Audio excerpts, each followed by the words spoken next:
Assalamualaikum warahmatullahi wabarakatuh. Ketemu lagi dengan saya Biva Sahari dari kelas manajemen 20A. Untuk sesi 10, sesi kali ini saya akan menjelaskan tentang model keseimbangan CAPM. Langsung saja, yang pertama itu ada model keseimbangan.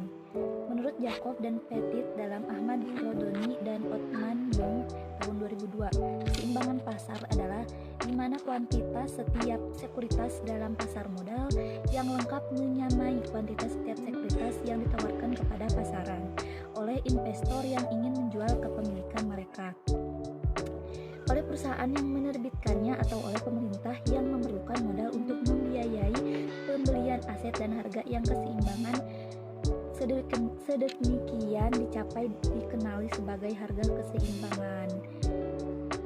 Yang pertama ada capital asset pricing model atau CAPM ya. Nah, CAPM ini atau model penetapan harga aset modal ini merupakan sebuah alat untuk memprediksikan keseimbangan imbal hasil yang diharapkan dari suatu aset beresiko. Pada tahun 1952, Harry Markowitz meletakkan fondasi manajemen portofolio modern.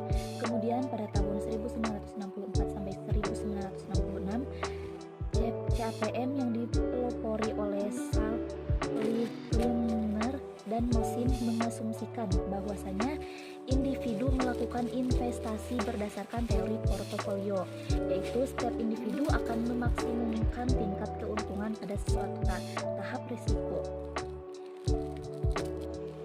Secara ringkas, asumsi-asumsi penting CAPM diantaranya itu yang pertama, tidak ada biaya perdagangan, tidak ada pajak dan sekuritas dapat dipecah-pecahkan kepada unit terkecil.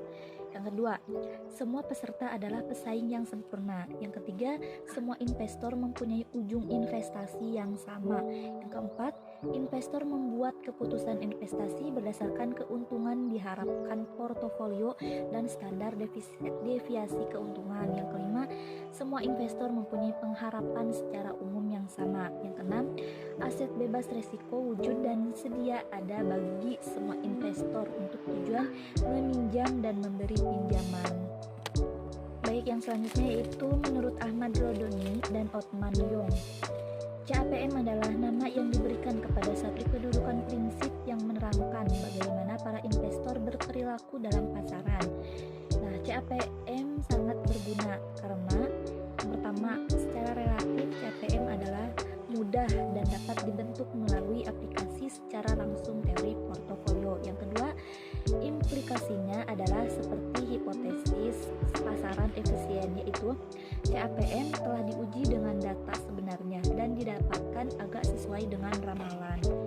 Yang selanjutnya yaitu menurut teori CAPM, tingkat pendapatan yang diharapkan dari suatu sekuritas dapat dihitung dengan menggunakan rumus E dalam kurung RI sama dengan RF plus alfa I E dalam kurung RM min RF, di mana E dalam kurung RI yaitu tingkat pendapatan yang diharapkan dari sekuritas I yang mengandung risiko.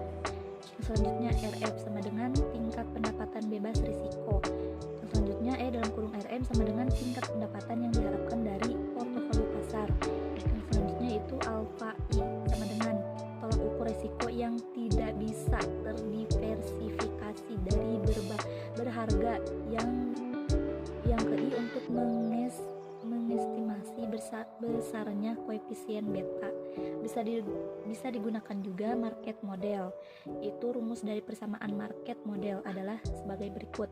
RI sama dengan alfa I plus alfa I RM plus EI, di mana RI sama dengan tingkat pendapatan sekuritas I, RM sama dengan tingkat pendapatan indeks pasar, BI sama dengan slope atau beta, AI sama dengan intercept, EI sama dengan random residual error.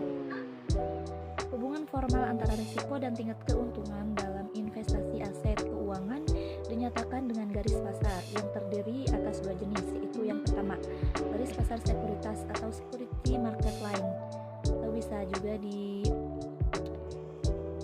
SML, yaitu hubungan antara risiko yang diukur dengan beta dengan return yang disyaratkan ditujukan oleh garis pasar sekuritas atau SML. Dalam hal ini, Jika beta suatu saham dapat diukur dengan tepat, maka dalam keadaan equilibrium, return juga dapat diperkirakan penaksirannya didasarkan pada hasil investasi bebas resiko ditambah dengan premi resiko pasar dikalikan dengan beta. Yang terakhir itu ada analisis faktor. Menurut Mankio dalam Widayanti tahun 2007, analisis faktor adalah suatu analisis data untuk mengetahui faktor-faktor yang dominan dalam menjelaskan suatu masalah. Pada penelitian ini akan diketahui faktor-faktor dominan yang menentukan return LQ45 dengan APT. Misalkan, ada sekitar 4 berubah bebas yang dianggap berpengaruh besar sehingga digunakan untuk menentukan hal tersebut. Nah, analisis faktor ini akan menentukan faktor-faktor apa saja dari keempat perubahan tersebut yang merupakan faktor-faktor dominan dalam menentukan return LQ45. Analisis faktor dapat dipandang sebagai perluasan analisis komponen utama yang pada dasarnya bertujuan untuk mendapatkan sejumlah kecil faktor yang memiliki sifat-sifat, diantaranya yang pertama mampu menerangkan semaksimal mungkin keragaman data, dan yang kedua yaitu faktor-faktor tersebut saling bebas dan tiap-tiap faktor dapat diinterpretasikan. Nah, mungkin hanya itu video sesi kali ini, kurang lebihnya mohon dimaafkan. Wassalamualaikum warahmatullahi wabarakatuh.